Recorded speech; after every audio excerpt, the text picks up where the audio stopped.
So this is the brand new global version of the POCO M7 Pro. And today I'm going to give you an exclusive unboxing and my first initial impressions of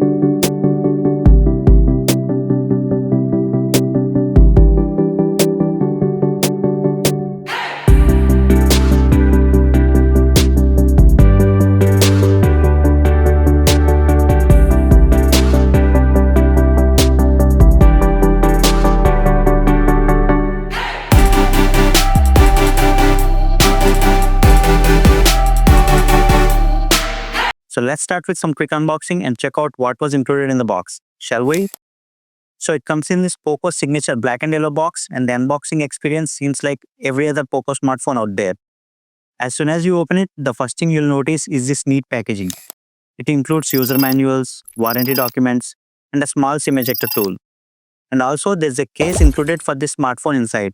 And I think every brand should give cases like these because they are much more practical and usable than those old school transparent TPU cases out there, which turns yellow after some usage. So moving past that, we get to see the phone itself neatly wrapped in this plastic cover. And right here, you get a quick glimpse of its key specifications. Once unwrapped, you will be greeted with the phone. So I got this green variant here, and it's a 256GB model with a whopping 12 gigs of RAM. As you can see, this phone features a striking green color look throughout its body combined with a glossy and shiny texture on the other side. This two-tone looks fantastic and way better than they appear on the pictures. The color and the finish really complements each other in a unique way.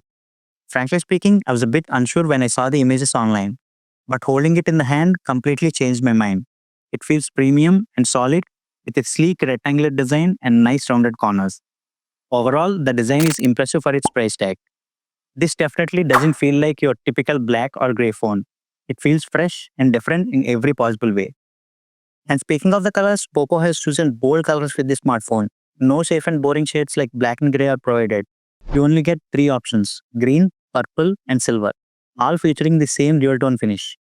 Underneath the smartphone, you'll find a 45-watt charging brick and a USB Type-C cable, both neatly packed at the bottom of the box. And that's everything you get with the POCO M7 Pro. Honestly, it's quite generous, especially considering many brands have stopped including half of these accessories. And I'll be sharing my full review after using this smartphone for at least a week. So stay tuned and don't forget to subscribe to my channel for more amazing tech reviews and unboxing videos.